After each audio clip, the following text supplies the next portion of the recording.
Hello, guys. Welcome back to Play On with your hosts Jerry and Jesse. This is episode 43. Uh, it was a how do I say bad week early on for prediction wise because there was a lot of draws happening, but we kind of made a comeback towards the second half. Nah, fuck that. I derailed, bro. Like my final picks were really bad. I just completely guessed the opposite team, and that's where Jesse took over. But yeah, last week's predictions, it was like we tied actually. Out of 18 picks, we went 7 for 18, both of us. Not that great. Yeah, well, it's almost half, slightly below 50%. Yeah. And then gambling, especially sports betting, as long as you're above 51%, you're fantastic, and those are great odds. So yeah, if anything, we'll bounce back. Yeah. Hopefully, there's not as many draws that we don't pick. Me and you would probably benefit off like not hate watching Madrid and Barca games. Yeah.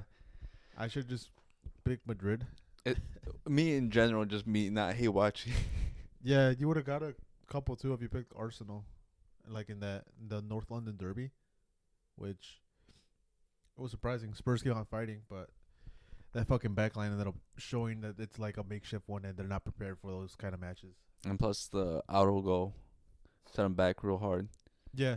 So it was just a bunch of things. And then on top of that, like, it wasn't great for Arsenal because Saliba ended up coming off injured for like a whole, 3 weeks or something like that? Yeah, they're even though their whole backline's made up of center backs, and now they're gonna miss one of the more important ones. Yeah, probably the most important one. And we even saw it when they faced Aston Villa. They weren't tight-knit group, if anything. They conceded 2 goals in the second half, which wasn't great for them. But, yeah. What was your standout match? Ooh, for the past week, probably go with my Juve boys This weekend. Against who? They played twice. against Milan. Get the revenge. Yeah. Like, assholes, bro. Should have fucking had the revenge sooner. Like, when it mattered, like, in the competition. But, yeah, whatever, I guess. You know? If anything, it was like blind faith for us to go for Milan. Well, for you, Well, yeah, dude. I thought Coach Chow was gonna turn things around. Turns out he's just like a 2-match merchant, and then like, oh yeah, we have flaws. yeah. Well, I think it's what happens when a new manager comes in during the midseason. Like you get like a honeymoon period, and then you like go back and realize this is still the same squad that was having troubles. Yeah, and yeah, we saw it, dude. I mean, it's a similar thing that's happening with Almiron. He went on a decent run where he beat City and like Arsenal, and now he's over here yelling in the press conference, "This is the worst United team in its entire history." Yeah, so it happens. It's bound to happen. It's gonna happen soon to Everton because they just won this past weekend against Spurs too. I would have gotten that right, but Yeah, you like backed out last minute. I think it was probably in the pod. I can't remember. yeah, it was literally on the pod because when we were discussing, I'm like, Everton win, and then when we were on the show, I'm like, I'll go with the draw, play it safe, and Yeah. Shout out Seamus Coleman, doing his thing over there. I think it's still a 2-coach led team. David Moyes hasn't taken over. I'm not even sure. I thought he took over by now. But for me, it was probably my match of the week was Atalanta versus Napoli. It's a 5-match thriller. Yeah, it was. It was good. And you know who was probably the biggest like letdown was the Madrid. What was it? Madrid Celta midweek in For you? The Copa del Rey in general. Oh, for me in general, just because, dude. Tell me why I betted Celta for a double chance of winning or drawing, and Madrid's up 2-0. I'm like, there's no hope. Celta's not really doing anything. I'm like, I might as well cash out my like $1.58. Cash it out. I keep watching the match, and boom, 1 goal. I'm like, okay, they're not gonna come back. Boom, another goal. I'm like, fuck, this is going to extra times. And yeah, I could have won $50, but of course, I got desperate. I was like, there's nothing. This is not gonna happen, and it was a 2-0 lead as well. So, yeah, bad week for Madrid because they just had to play an extra 30 minutes for no reason. Yeah, and with the squad already being thin enough with the injuries coming through, yeah, it's gonna be the second half I think is gonna be very tough physically for the players because there's no rotation, there's no bodies to come in. Yeah, and it was also recently just announced that I don't know how much merit it has, but what is it? Newspaper source or whatever a source came out and said that Ancelotti has decided to leave Real Madrid at the end of the season. Yeah, and I think that's kind of coming from his frustration with the board and the board also just having problems with him because they're both arguing over transfers, and I think obviously I'm leaning with Ancelotti because the squad does need new bodies in there, but Ancelotti also needs to. He's never been known for developing young players, and it's been especially true with Real Madrid because you've never seen him really bring up a player himself. Well, then again, when was the last time Real Madrid brought up a player and then stayed in the squad consistently? Well, I mean, look at Nico Paz. He never got a chance last year, Well, and he's showing right now with Como that that was a mistake. what's it though? Yeah. Who is he gonna replace right now?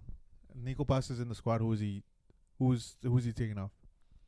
Well, he could be a rotational player and develop Okay. because we have enough games where he could play like 40%, and that's gonna be 25 games a year during the year, and that's a good amount of games. Hey, dude, he just trusted Dani Ceballos like 10 times more. So. Well, Dani Ceballos has paid off this year, and he's playing really well. But I don't think he's trusted him because he wants to. I think it's just because he doesn't want to trust a young player, and Dani Ceballos is old enough. It's like, okay, at least are you minimum age of what, 23? Yes. All right, you get in there. Yeah, because he does not trust those young players for some reason. So, yeah, we'll see what Madrid ends up hiring. More than likely, it's going to be Xabi Alonso. We kind of all know that and suspect that. Yeah. Uh, Well, that's going to be interesting because Xabi Alonso plays a 3-4-3, so I wonder how that's going to change the team. Yeah, definitely. And one of your transfer targets too, Alfonso Davies, has announced that there's rumors from Fabrizio Romano, and they're pretty accurate, that he's re-signing a new contract with Bayern Munich. Not mad. Oh, I know you're not, bro. There's another bunch of Real Madrid fanboys that probably are. They're like, oh no, we gotta have a better left back. I'm like, well, you need fucking defense. Yeah, and that's what I think a lot of people don't understand that their dream signing of Alfonso Davies and Trent Alexander-Arnold, they're not great defensively side backs, so they're just gonna be showing the same fault that we currently have right now, where there's no defense there. Yeah, but yeah, if anything, we're gonna start getting into the show right now. One of the biggest topics of this podcast is that Nottingham Forest is equal in points with Arsenal. It's crazy. Yeah, dude. Honestly, who could have seen it fucking coming? I think this is the biggest surprise since Leicester City winning the title. Because right now, Nottingham Forest is tied with Arsenal for second place. With 44 points. So we'll see if it keeps going. Because honestly, I don't even know. Do I think they're gonna win the title? Probably not. Liverpool has a good hand. What are they, like 6 points above? And on top of that, they already have a game in hand, so they could even extend that lead longer. But it's very surprising what not Bournemouth, what Nottingham Forest is doing with that squad and Nuno Espirito Santo. That man needs to be in a top club, and they just have to trust him. Yeah, he can't go back to Spurs. Nah, just Spurs was probably the biggest failure. We've talked about it in the previous podcast. But yeah, whatever he's getting into that, like getting the most out of that squad with that limited squad as well, it's huge. It's huge. Yeah, I think it's the optimism in me that I want to see Nottingham Forest continue this title push and hopefully go for it. Because they might just, rest on their laurels and just, try to settle for a Champions League spot. But I hope they keep pushing it because I think this is what football draws, like why it's such a universal love sport, because you don't need the biggest budget. You don't need, like, the big name players to be able to compete. And, like, the Cinderella stories are what, like, drive people. Yeah. And honestly, I want to see him succeed to at least get a top 4 spot, just because that means Barcelona could potentially sell Ferran Torres to them for like 80 million. Or maybe the Frankie de Jong. But yeah, there's a bunch of rumors about like even potential signings, because people are probably thinking like, oh, no one's going to go to Bournemouth. But money talks. It's Premier League. It's huge wages. Nottingham Forest. Nottingham Forest. So Yeah.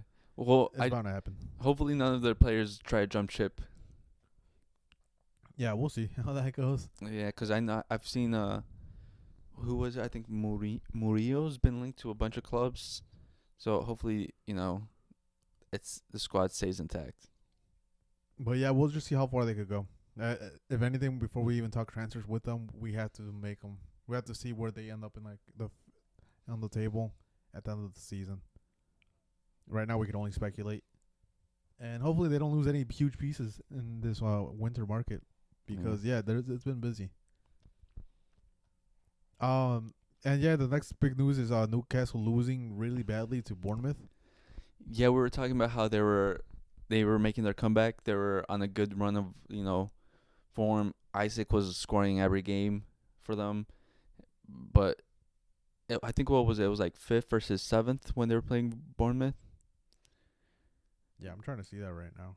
It was a pretty tight race. They were like in a similar position on the table. Mm-hmm.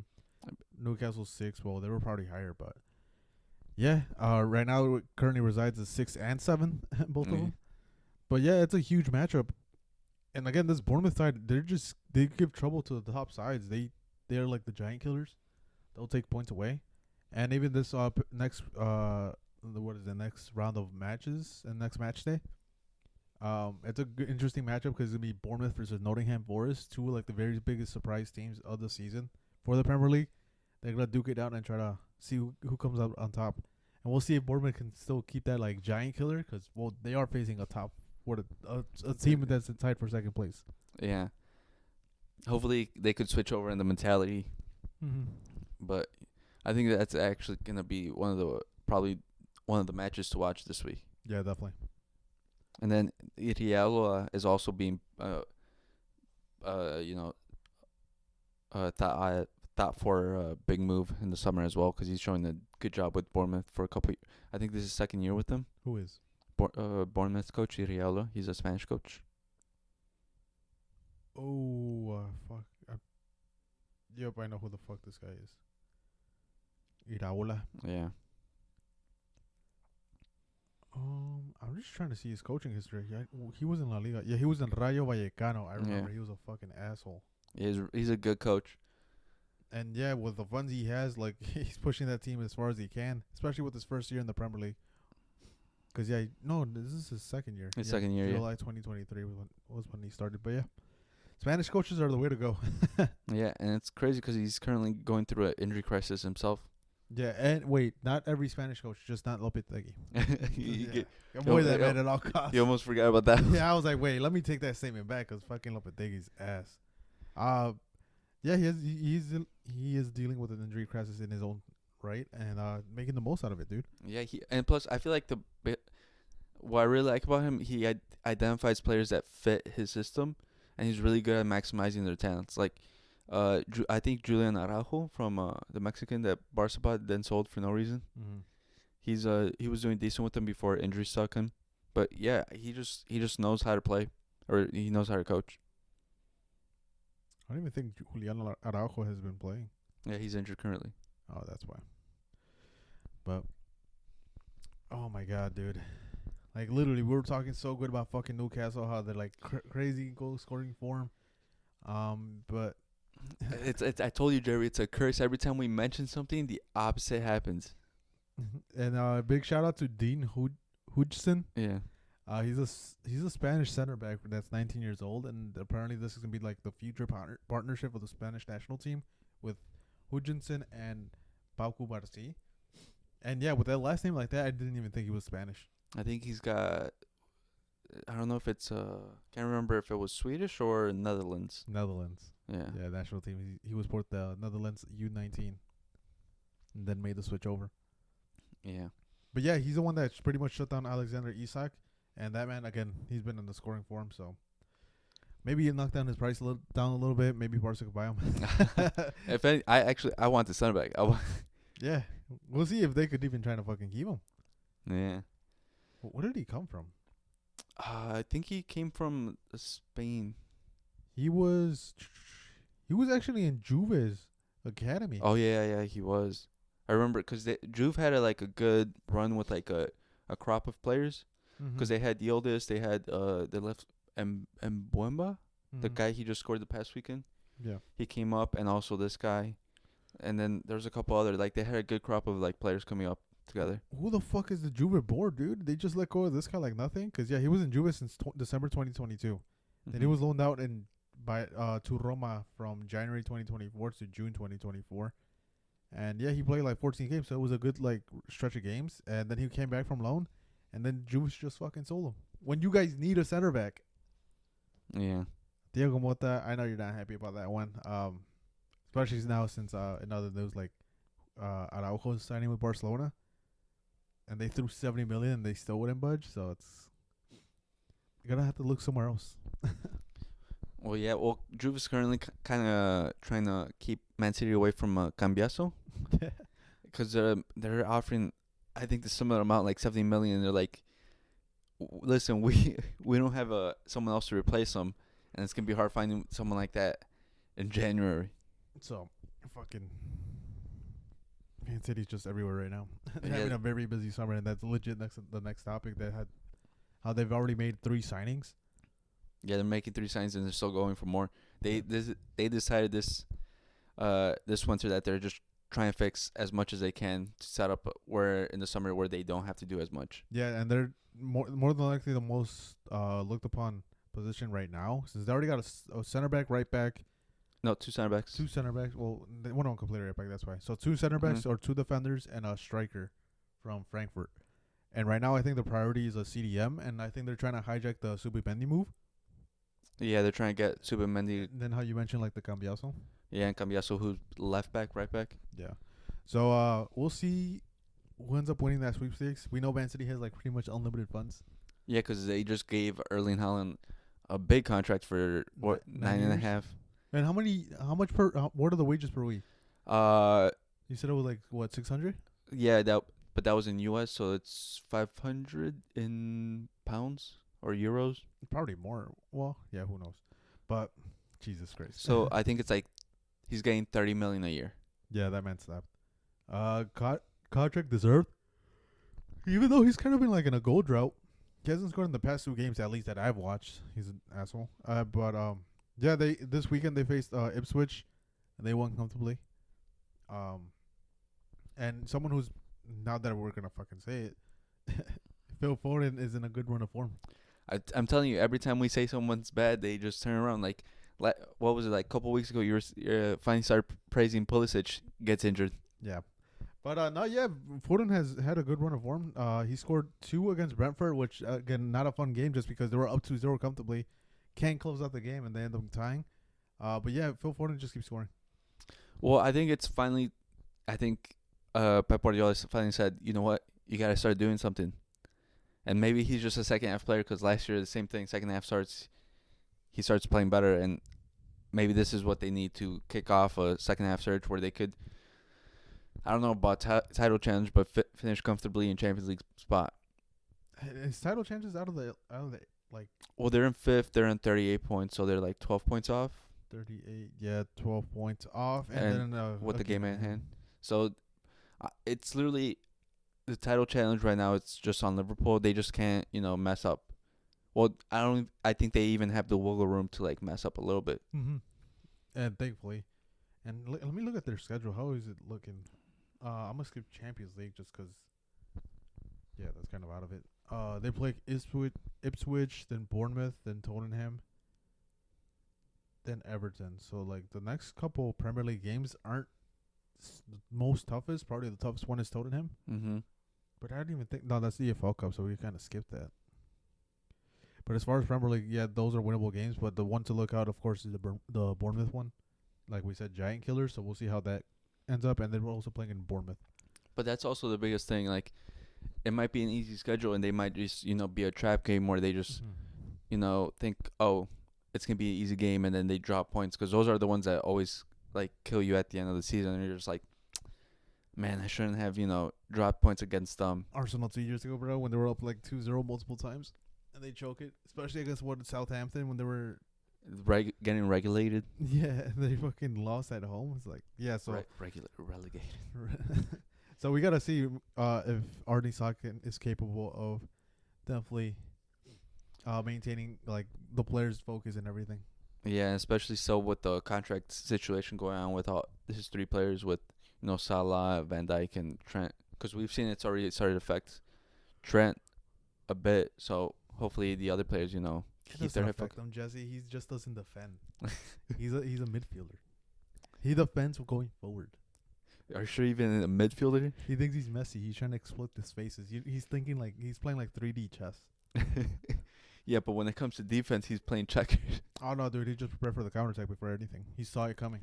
He He has that much faith in his back line. yeah, and he also saw the dumb conceding. Yeah, he's like, Van Dijk, you almost won the Ballon d'Or, but you can't defend fucking Robert Woods. Like, come on. You can't cover my space. Like, dude. Like, you're two defenders in one. Yeah, exactly. But there was controversy this weekend too. Like, Arsenal, when they tied against Aston Villa 2-2, Arsenal scored a third goal like in the second half towards the end of the game, but the goal was disallowed because it was a Kai Havertz handball. Do you think that was a controversial or no? No, you know me. Yeah, honestly I don't think there was that much controversy because if you look at it again, like it was Kai Havertz's goal because it hit off of him and he kind of like moved to the right. Probably wasn't an involuntary movement to go like that. It was just a reaction, but it hit your ball and it goes in. That's a handball, bro. Yeah, I think it was clearly him. Even putting my haterade aside, I still think it was a handball. It shouldn't have been allowed either way. But in that situation, they shouldn't have been in it. No. In general. So just being put in that position, I think it's already your loss. And again, we've seen it like time and time again. I think it was like within the past month, like 2-0 leads are not comfortable. Yeah, I think we said it last pod where like it's notoriously a 2-goal lead is the worst lead to have in soccer or football. And since that happened, it's been like what 3 games that we've seen it, or like 4 games. Yeah, 4 games where they have a 2-0 lead, and then guess what happens? They tie it up. Oh no, like 4 or 5. Like who was it? When we Madrid.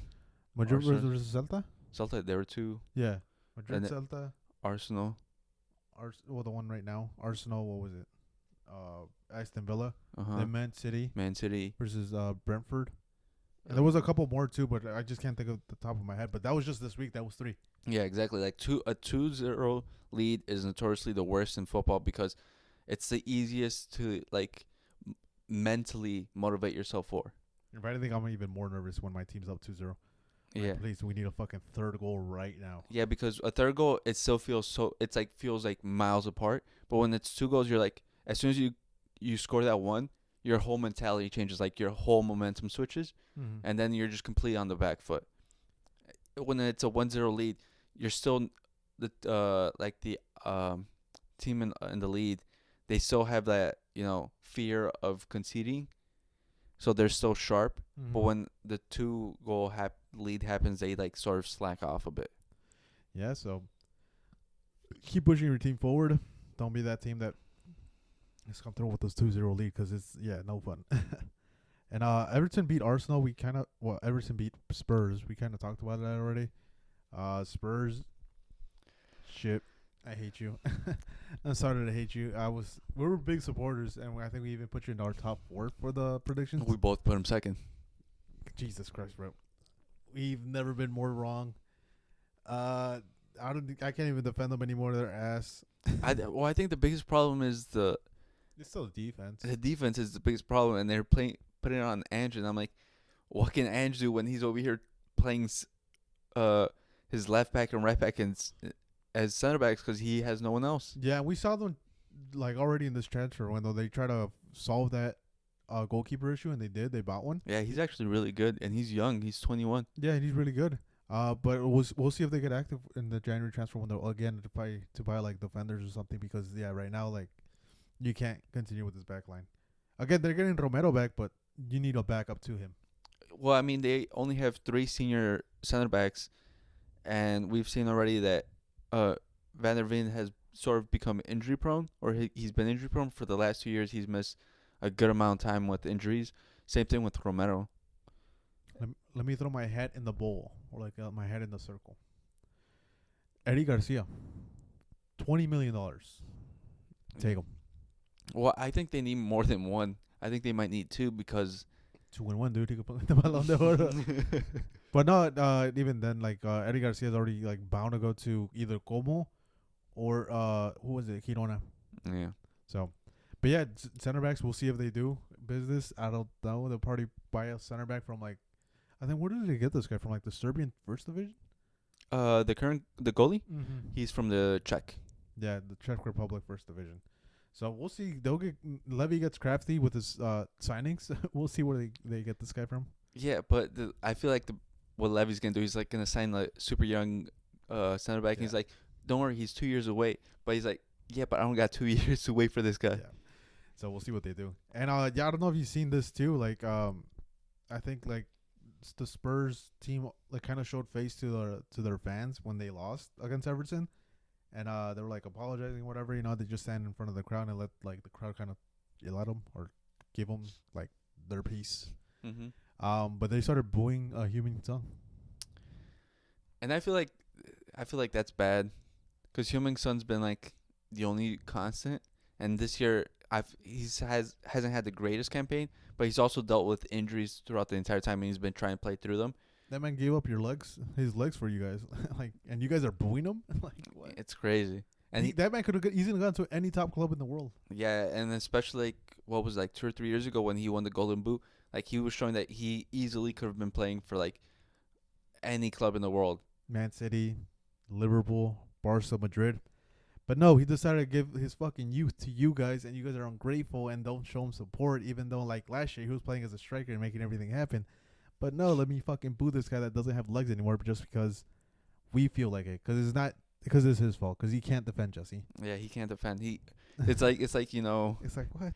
And also, imagine how much financial support he's giving them, because he basically all of South Korea is Spurs fans because of Yeah. him. Because of him, they have the hugest, probably, South Korean fan base ever. Yeah, and they get so much money from that, and yet it's still his fault. It's his fault, Jesse. Like, goddamn, bro. You're telling me you couldn't score 5 goals? It's crazy. Yeah, it's just insane. But yeah, I feel bad for Heung-min Son. Leave that club. It's to the point where it's pissing me off. And then Atletico Madrid and Barca, both dropping points. Yeah, dude. It's just Barca can't win in La Liga. Every other tournament, like the cup tournaments, they play really good. It's like you probably see the best team in the world. And then La Liga comes in, they're like they get left in the fucking airport. Well, then again, this matchup was probably the worst one. This one was different. This matchup was a tough one because they haven't won in the I think it's called the Coliseo, and in the Getafe's home stadium in like 3 or 4 years. Well, Getafe has always been a tough opponent for big clubs because they know how to park that bus. It's fucking Bordalas. You know, he used to be a ref. Yeah, I know. It was a fun fact I saw once. He used to be a ref. He got in charge of Getafe, and yeah, their whole thing is just to maintain first division, not win anything, and a point is a point. But yeah, Barcelona can't win, and then Atletico Madrid struggled against, I think, Elche. Leganes, they lost to Leganes. Yeah, Leganes 1-0. So Yeah. 2 away matches that Barca and Atletico Madrid lost. Yeah, it was crazy because I thought Atletico Madrid had an easy win right there with Leganes, and they proved me wrong. How they ruined my parlay. Oh yeah, they did ruin your parlay. And they kind of ruined Barcelona because they didn't call a fucking penalty on Koundé. What do you think, dude? And don't bring up the fucking slap by like that wasn't even a slap. He grabbed his face. I remember I said I didn't even see any. I didn't watch the match beforehand. I just I know. Like, trust me, I know. I went on Twitter and then I just saw that thing and I'm like, this will piss Jerry off, and I sent like this image of what was it? Alejandro Balde touching. It looks like it was a slap, but he actually just touched his face. Yeah. But since they took the exact image where he has his hand on his face, like, I think with the tweet was like, "Oh my god, they get away with this. It should have been a red card or something." I'm like, Jesse, did you even watch the game? I'm like, no. But yeah, they didn't call a controversial, quote unquote, controversial penalty on Barca again. We've suffered the most from VAR decisions, or like VAR. They don't even look at VAR when we play, to be honest. But yeah, it's always a topic of conversation in La Liga. Well, we also have problems with our ref. What do you mean? Well, we had a new ref. I don't know if you watched the match. Versus which one? I watched both. The last one, The Las Palmas. Las Palmas. Yeah, I saw it. Yeah, it was a horrible ref. He didn't give out yellow cards. Yeah, he was a new ref, so he was recently brought up, and he was experiencing like first division football, and for offsides, he would go to the VAR and look at the monitor. And at that point, I don't really mind it, but I guess because he's new, he's probably not used to that technology. Especially with what is it? They have assisted offside. Mm-hmm. Again, I didn't mind it, but there was some calls that he should have went to the VAR to look at, and he didn't. Like he would, but my problem is when you do that, the stoppage of time, and like it cools the team off, and it's annoying, but also hopefully he develops into a good ref because I think I was talking with someone over the weekend recently, like all the refs that we knew growing up, they've sort of retired, and like now we're getting a new wave of refs, and we're in like I think a bunch of leagues because there's been like a shortage of refs, so now they're trying to develop them, and now we're getting like new refs, and it's gonna be growing pains. Thank God, dude.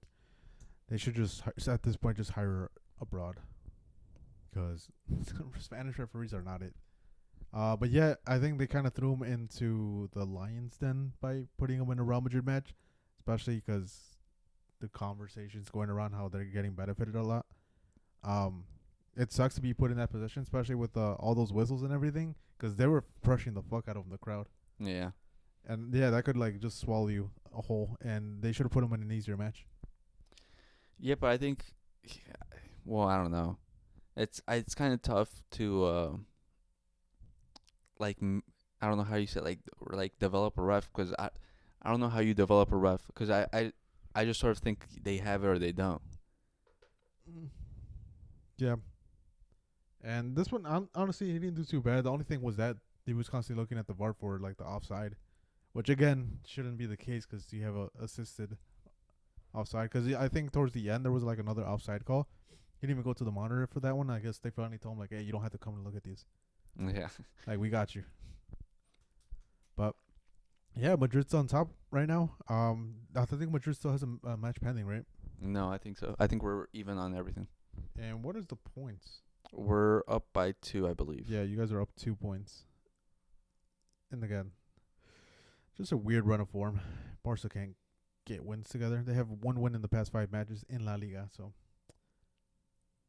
yeah, that's it. And on top of that, like Alejandro Valde faced racist chants from Getafe. Again, Spain being Spain. Yeah, and they're all recorded. I wonder if they're gonna do anything. Probably not. If only if it's Vinicius. But no. The only reason I say that is because Barcelona filed a complaint when it was the Real Madrid versus Barca match in the Bernabeu. They again suffered racist chants. Nothing was done. Yeah, it's a common thing that happens in Spain, that constant racist chants. Because I think, what was it? Balde he said in halftime, he spoke to the refs and told them about the racist chants, and there's a protocol that they're supposed to go into, and I think, what was it? They just didn't do it. Yeah, they didn't do it. So, and again, it's not like they only do it because it's Vinicius. I think the only reason they did do it for Vinicius, I didn't think it happens all the time in Spain, was because Vinicius made it a huge deal about it. Yeah, and he got the support from like all the other stars, but it's such a common occurrence that people just gloss it over, and I think that's the biggest problem. Yeah, so La Liga, again, Vinicius wasn't wrong with saying that Spain is a racist country. I mean, it's been happening since the 80s with Hugo Sanchez. Yeah, forever, dude. They used to call him fucking racial slurs, and he didn't care. And he was the top goal scorer. Exactly. So, but yeah, we kind of talked about the Napoli and Atalanta, right? Yeah. 3-2 thriller. Then Juve beating Milan, got their revenge. Dortmund's been on a bad run of form. They've lost 3 of their last 5. And then there's been recent calls for Nuri Sahin's head. And I saw this happening. And I think I wouldn't blame him. He's a young coach. It's his first year, and it's not like it's all his fault. Mm-hmm. You can't just blame the whole reason why Dortmund's form is just on him. I think it's partly him because obviously he's, just starting off. But also the squad's been, it's been gutted a lot. Yeah, it's been lackluster. I think the only real quote-unquote star you could have is, like, Julian Brand.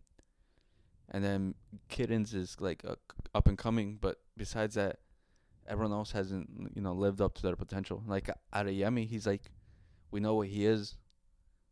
he's all right, but that's it. And then they also lost Malen. He went back to Villa. Yeah, Aston Villa signed him. Aston Villa signed him, so they're losing players. And also an interesting stat, I saw that Frankfurt actually had more Dortmund academy players than Dortmund Mm-hmm. on the field, and I think Dortmund had 0. So again, Dortmund is producing these massive talents from their academy. Again, a wide known academy, other than like La Masia, but they don't use them. Yeah, cause I think there was like a change, cause they've instead of like we would see them like promote from their academy and have their new stars. They were going around and buying more senior players from other clubs that and sort of trying to redevelop them like Sule Yeah. and things like that, but they haven't panned out. Yeah, and like I think the most recent pattern again, like I think you probably said it was like buying like a Haaland, like a rising up and coming young star rising up, putting him in the team right away. He blows up, so let's sell him. Yeah, it was working because they were like hit after hit because they went from Holland to Jude and like all these players, but the next ones didn't hit. Like Reina was supposed to be the next one. Adeyemi was supposed to be the next one. Yeah, they're both supposed to be the next ones, and they both didn't hit. Yeah, so they're having that issue, and again, I think they should just go back to the straight up academy, because at this point, like I think if you see it all around the squad, it's just like a bunch of players that have this huge potential and were sold for this huge potential, but they're not panning out. Yeah, because they signed who was it from the striker from Ajax a couple of years ago, who came back from Halle? cancer. Yeah, and he was supposed to be the next goal scoring machine, and he didn't pan out, and they just recently let him sign with someone else. And then again, they lost Fulkrug. Like Yeah. 32 years old, given, but at that point, like, give your academy players time. Yeah, and the academy players that they did promote didn't pan out. Like, what was it, Mutsuoko Mukoko. or something Yeah, like that? he was like 16 years old when he first joined the club. And he had a crazy record in the academy, but he didn't pan out. Again, it was because they brought in Haaland. You're not gonna bench Haaland. It's tough. But once he did leave, you would assume that he would take the role. But again, they don't give him the time. Yeah, they gave it to Haller and like Mahler, and like Craig, and then even at this point, I think they've been playing with Julian Brand as a false nine. yeah. So like it's a different. It's not the same development that we are used to seeing from Dortmund. Yeah, so we'll see. I don't know. I think Sahi might get fired, and they're trying to probably get a coach that will develop the youth. I don't know. What do you think? I think they should stick it out with Sahin because he has been developing as a coach there, and he has worked with the youth teams. So if anything, he probably knows best for like what those young players have. You know, he has a connection with them. But I just think it's more of the board letting the youth movement happen and not going out and like buying these players that are just stopgaps that don't pan out. Yeah. And again, I don't know if they'll ever win the league again. Probably take a minute, because again, it's that like you develop this crazy star and then you're just gonna let him go for the next season. Mm-hmm. Like that's not a serious club. You're in it for the money, not for the championships. Because think about all the money that they've gotten from the previous stars. Like some has obviously gone into the squad, but where's the rest going? Yeah. And again, one of the best youth academies in the world. I think one of the higher ends, I think facilities for youth academy. They have like that one passing machine where like it lights up where you have to pass the ball. Mm-hmm. Again, breaking technology when it first came out. What are the players that are using that? Yeah. So we'll see. Dortmund, very rough form right now. Do I see it getting any better? Maybe, but we'll see. And I think we'll be moving on to transfer news. Yeah, there's a couple. Yeah. The biggest one from the biggest star right now is Anthony to Real Betis. Yeah, what was it? The fidget spinner has joined the La Liga. Yeah. I think it's a good move for him because he just needed to get away from Man U because he was getting memed.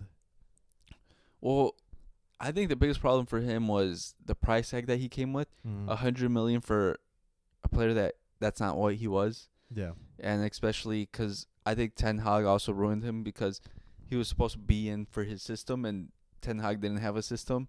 Yeah.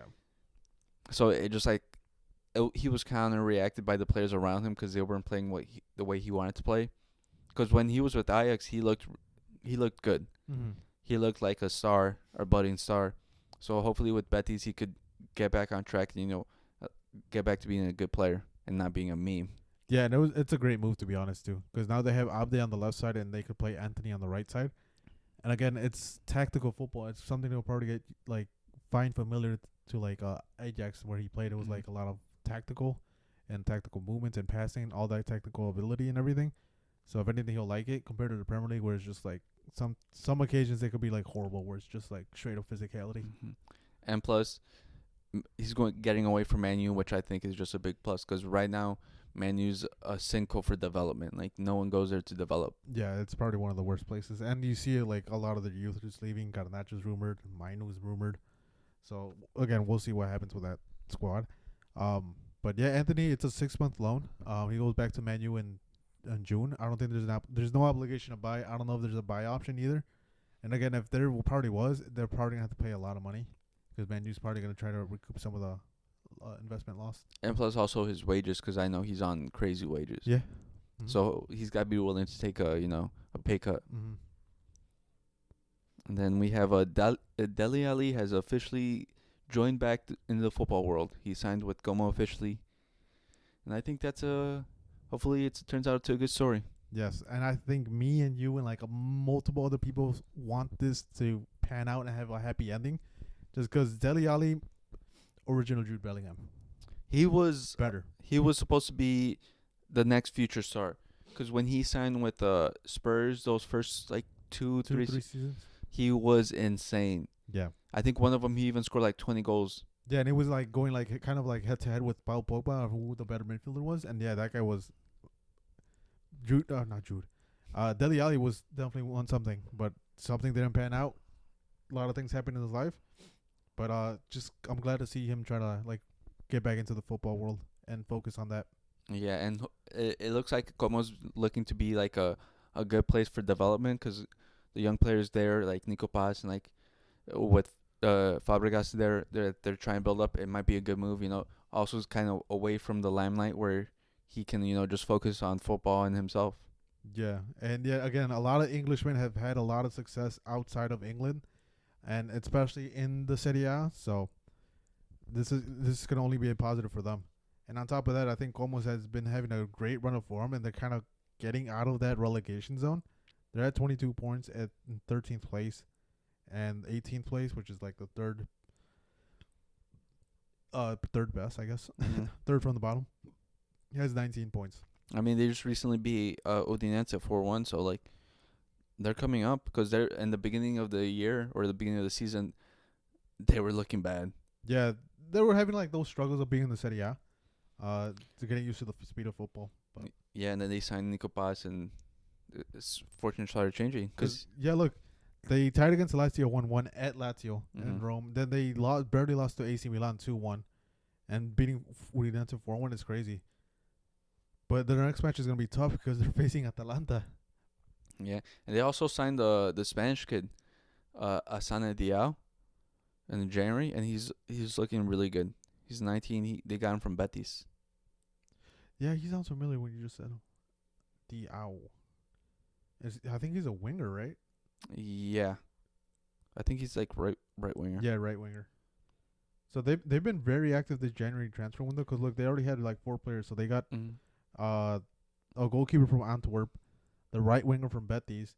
They got Cacret from Lyon, a center mid, and then they just got an attack midfielder, Dele Alli. Yeah, and all of them are pretty young. They're all like early to mid 20s, and Diao's also 19. So like they're building for the future and now. Yeah, it's exciting to see, to be honest. And yeah, Como might be one of those squads that are slowly going to start building up. And of course, it's just building up Cesc Fabregas' resume to eventually become Barcelona coach. Well, it's a crazy story, because 9 years ago they were in the 4th division, and now they're back up to the 1st division. So it's a good story, but I don't know if Fabregas leaves too early, because he's also part owner of the club. Yeah, we'll see. If anything, all this is just benefiting him. And yeah, Diao just started his first game with Como, and he got a goal. Yeah, it's crazy to see. I'm just seeing their lineup. Yeah, like their 2 new signings are starting already. Yeah. No, 3. I think This is no, it's not. That one's different. This is not the goalkeeper. Antwerp. So all 3 new signings are already playing. Oh no, yeah. I was thinking of the Lyon midfielder. Coquet. He also started. Yeah, he also started. But he got subbed out on the 61st. Yeah. But yeah, if you want to play, go to fucking Como. Don't be like Balotelli. Just play 60 minutes for your squad and then leave. I don't know. Balotelli's something else. He's an enigma. Speaking of, Kyle Walker has also been linked to Serie A, another Englishman. Yeah, Englishmen are just they found a place in Serie A. Yeah, I guess it's sort of like a similar style to Premier League, and they're just kind of fitting in. Yeah. Because it's been a couple of years now where like Englishmen have been been going Serie A and they've been finding success in staying there. Yeah, and I don't know if this is actually the best move for Kyle Walker. He probably thinks he's not as physically demanding, but I don't know. What do you think of the move? I just think he's just looking for, I don't know, money, but I think he's just trying to find first team opportunities and still trying to be relevant because I think he's trying to play for the next World Cup. Yeah. Because if it was just for the money, I think he still could have just gone to Saudi. Mm-hmm. But since he's going to AC Milan, I think he's still trying to keep at a certain level. But I don't know if he's at that level because with Man City, he just looks cooked. Yeah. Again, lost his speed. That was his biggest trait in football. But we'll see. Again, is it better than Emerson? Yes. But is he gonna solve all your issues? No. He's probably gonna get cooked. Yeah. And it's gonna suck to see, especially like Milan having that. They probably think like they made a huge signing, but we'll see how many miles he has left in those fucking legs because he looks tired. And plus, I feel like his best position isn't right back anymore. I think it's probably being on the right side, like three back formation, Yeah, where he could have support. Yeah, but we'll see how it goes. As far as like a rating for this signing, I'd probably give it like a 6 or 7. Yeah, I don't think it's the best move for Milan to get like an aging Kyle Walker on their payroll. Did they get him on a free? I don't know. If they did, I think they probably did. I don't know. I think the talks are still continuing, but yeah, I haven't seen like any transfer like price tag on him yet, to be honest. So if it's on a free, I think that probably Helps it? yeah, well, in a way, kind of helps it, but still, it's great that you got him on a free. Is he gonna probably be the best right back in the world? No. Yeah, and also it doesn't help like the image of an aging star going to AC Milan to like retire. Yeah, I was gonna say I think he was kind of looking for a retirement. Yeah, so it's like it's not the best place or like the best image for Milan to have just get a player like that. Yeah, we'll see how it pans out. In other news, like Liga MX, probably one of the biggest signings. Like this is up there with the Ronaldinho signing. Mhm. James Rodriguez joined Leon. Main reason he joined up is because that team is gonna play Club World Cup.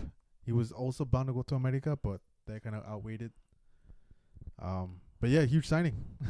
I didn't ever think James would be in the Liga MX. Well, I think it's mentioned like he only gets motivated for certain things, and that when he's motivated, he plays his best football. So I think hopefully with having this goal in mind, he plays good football in Mexico, but he's bounced around a lot this past couple of years. Yeah, he has. So I think for him is just finding that motivation. Yeah, it's finding that motivation, and I guess maybe this new tournament format would help him out. But it'll be cool to see him, definitely, going up against those European squads in the Club World Cup. It's just cool in general. I'll be watching Leon matches now. Yeah, well, I think he just shines in those tournament formats. He just like those, life or death situations in the tournament mode. You just like bring the best out of him. Yeah, obviously, like 2014 World Cup is probably one of the best World Cups because of all the things he has done that World Cup. He was like Diego Forlan in 2010. He was just going crazy that like anything he was touching was turning into gold. Yeah. So, exciting for Liga MX.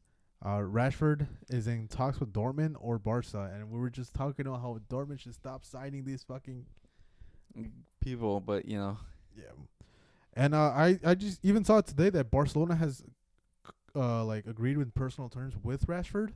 They're gonna have to take on his huge salary with $9 million or euros at least. For Barca, I like it, but they have to create wage spaces, which is part of the toughest part of telling a player to leave.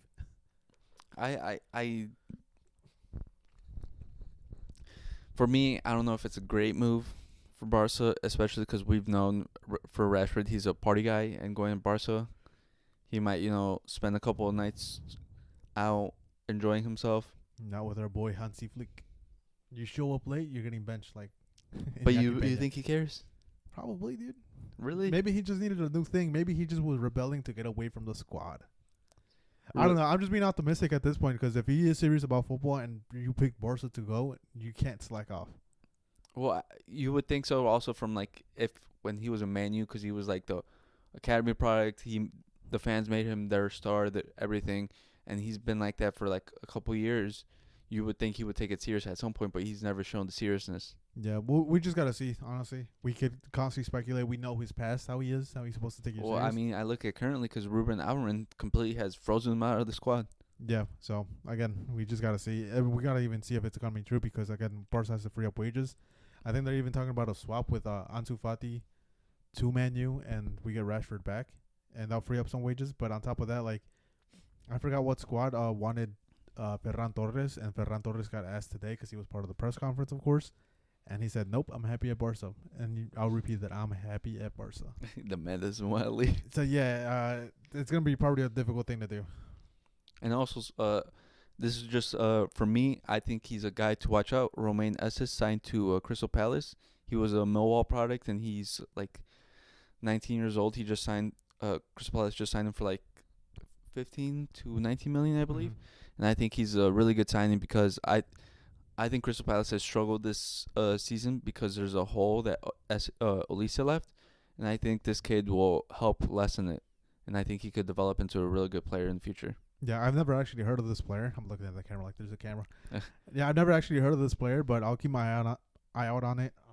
You say he's a good player. We'll check it out. Crystal Palace. I'll check out their matches. Even the first half of the season, Crystal Palace matches were such a bore.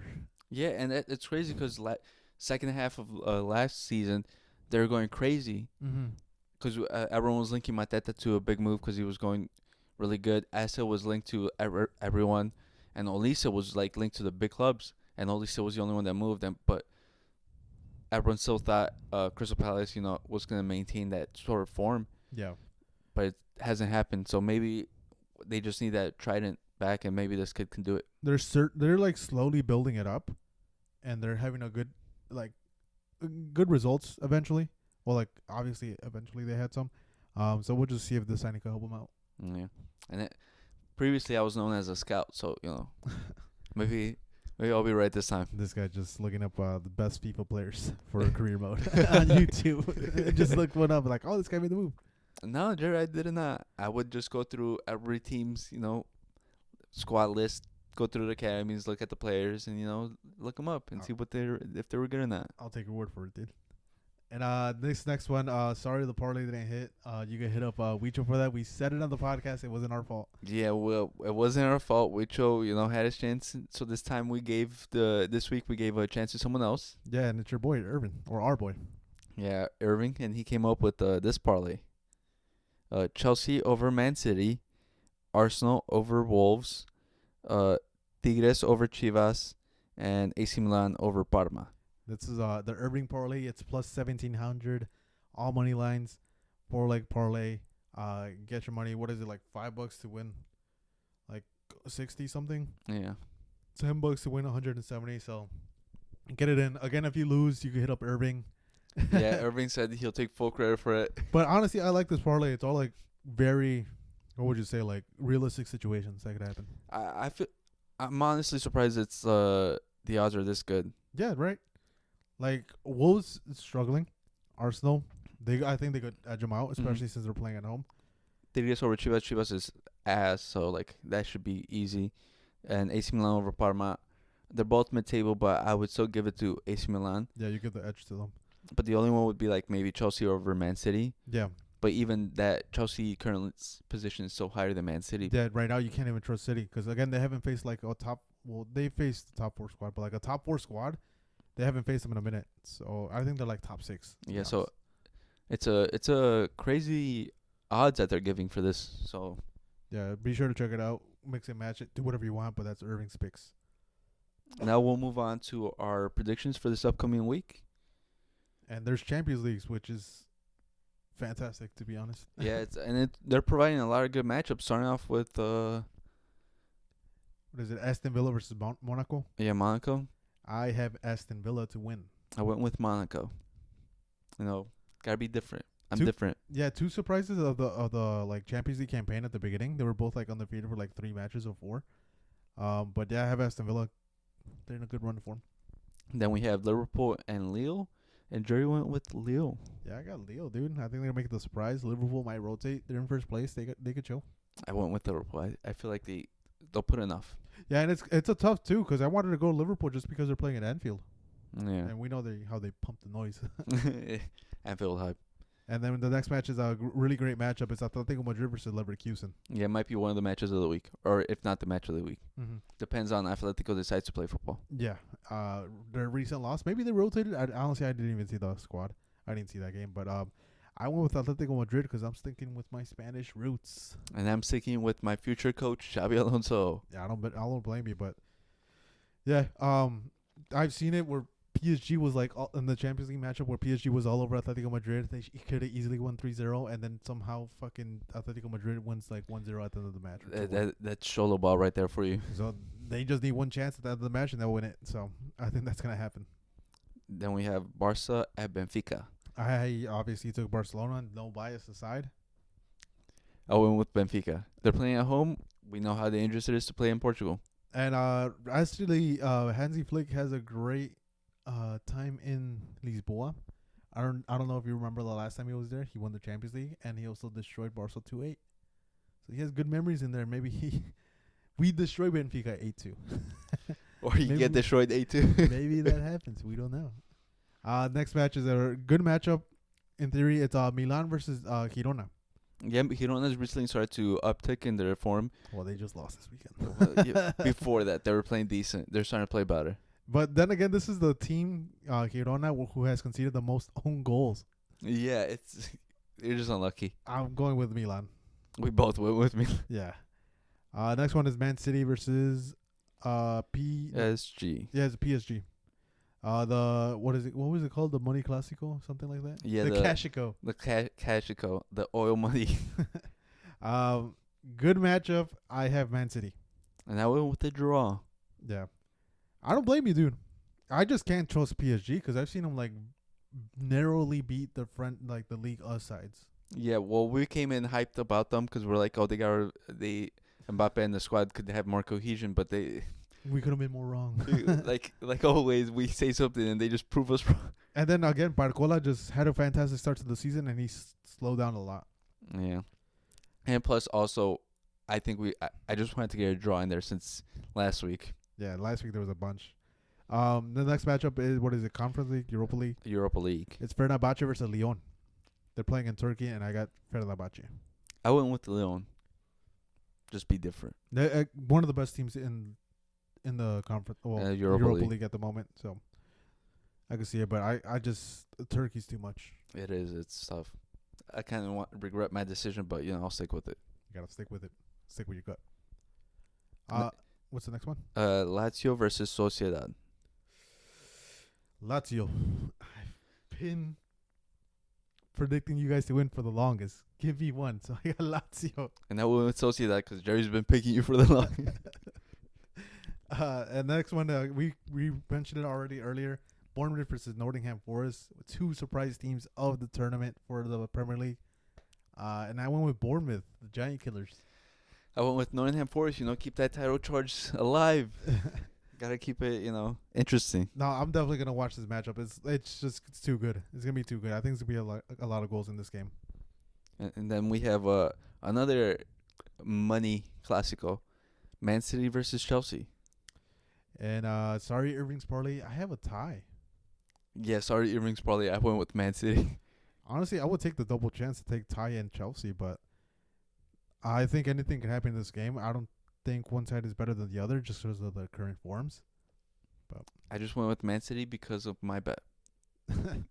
And then their previous matchup in the Premier League, they tied it, I think 2-2, 1-1. Mm-hmm. So I think it could happen again. And then we have Atletico Madrid versus Villarreal. And Villarreal just destroyed Mallorca. Mallorca, yeah. And I went with Villarreal. I went with the Atletico because Xolo has to get points after last week. It's a tough matchups. Like this whole week for Atletico Madrid is not a fun week. Yeah. It's a lot of work. And then we're going over to the Serie A, and we have Napoli versus Juve. Can't get enough of these Serie A matchups. They're really good. Every week they got hitters. Yeah, and I have Napoli top of the table. Let's go. You know who I'm going with. I gotta go represent my Juve boys. Don't blame you. Then there's a Leverkusen matchup, and I didn't write the other team because we both have Leverkusen. Leipzig. Yeah, Leverkusen versus Leipzig. Leipzig has been inconsistent. I've been picking them. I'm taking Leverkusen this time. I get who I got stands behind my boy Xabi Alonso. And another matchup is Mainz versus Stuttgart. I went with Mainz. I went with Stuttgart. They gave me a point last week. They're gonna give me another one this week. Again, I'm going with Stuttgart. Not Stuttgart. I'm going with Mainz just because Mainz has a great record at home. And I think it'll probably benefit them. And again, look at the odds. I didn't even check this one out. It's probably gonna be like favored for Stuttgart because of the position in the table, but Mainz is a really good team. And then finally, we have Lazio versus Fiorentina. Lazio, you need to give me one. That's why I'm going with Fiorentina. I gotta cover my ass, dude. I went with Lazio early this week. Hey, listen, I've been supporting Fiorentina since the beginning of the season, and I'm sticking with them again. You picked Lazio. I picked Fiorentina. Oh. Yeah, see? Okay, I probably tweaked out, but all right, let me put Fiorentina. So, yeah, those are our picks. What was it, 15 in total? Well, you could count them when we say them. You could probably go back in the video. But, yeah, that's our picks. Let us know how it is. So far, we've been around 50%. We've been hovering. We've had better weeks. We've had bad weeks. But also, I want to take into account the 1 week we did miss. Our picks would have gone crazy. I know, dude. That 1 week. No, you would have gone crazy because you're a hate watch. Yeah, I probably would have lost. My hate watch would have gone crazy. So, got to bump me up a bit, But, yeah. Of course, these are our picks, and this is the last part where we just ramble and beg. But guess what? There's no more begging.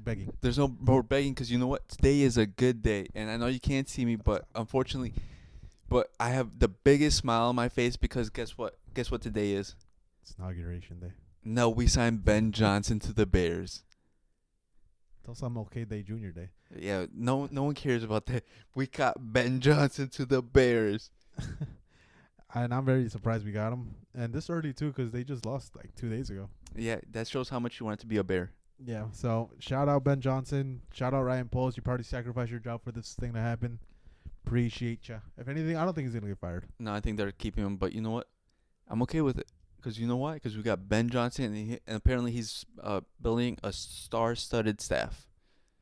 We've been linked to Dennis Allen as defensive coordinator, and he's been a good defensive coordinator for a couple years with Sean Payton. Yeah. So I expect him to do the same. And also we're also expected to sign the special teams coach who took over for the Saints, and he's also apparently one of the best in the league. Mm-hmm. So it looks like we're having a great staff for once. Now we just need linemen, a good draft pick, and we'll get to work. And Hard Knocks never come back, please. Hard Knocks, listen, if I even see you close to my team, I just want you to know horrible things will happen. But do you have any other words? Yeah, the Giants, fire your GM. You just saw what Saquon did? What did he drop, like 190 yards? It was close to 200. I think it was like 228 or something. Jesus Christ. And you let him go? By not wanting to pay him $1 million more. Like, it's going to hurt your pockets. Like, Giants, I need you to fire your GM now because that was a horrible thing you guys did to your fans. Yeah. If I was your fan, I would be rioting in your front office right now. But it is what it is. I'm glad it happened to the Giants fan. Fuck that GM. He thought he knew everything. Oh, it's Saquon. He's 28 years old. He's going to regress. Motherfucker, Derrick Henry's 32 and he's fucking powerhousing everything. But you gave that contract to Daniel Jones and then release him? Yeah. To go to the Vikings, like what? Yeah. But I just want the league to be on notice because we have Ben Johnson, where we finally have a competent offense. Yeah, we just got to see how we do.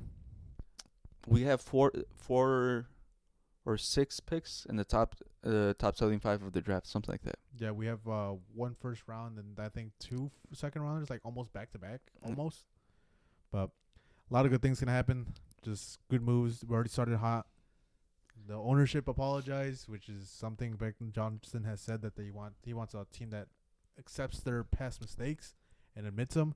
And thank you for changing the Bears organization already. Thank you. I can already see I know you can be the greatest coach of the Bears history. I can see it now. We have your statue ready for you once you win for us. Jesse's meat writing right now, but I'm right with him, dude.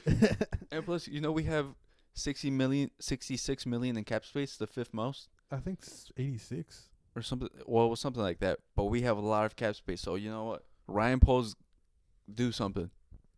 Well, with Ben Johnson, please. Yeah, Ben Johnson. But yeah, other than that, I have nothing else. No. That was D1 Glazing for the last part of it. Appreciate you. I don't know if you heard this, but if you did, put bear down in the comments. Bear down. Shout out Irving. He helped us get a lot of views. He shared it on Facebook, and a lot of people clicked on it. So shout out to you. Yeah, so you guys also share it on Facebook because you can't do it on TikTok now. Yeah, well, yeah, you can. But it's kind of like mellowed down from what I've heard. Bro, yeah, we'll talk about that right now, but off the podcast. But yeah, big shout out to Irving. Hopefully his party's gonna hit. I hope it does. Fuck my pick. Fuck Jesse's pick. It's gonna hit. I don't know about that. Peace.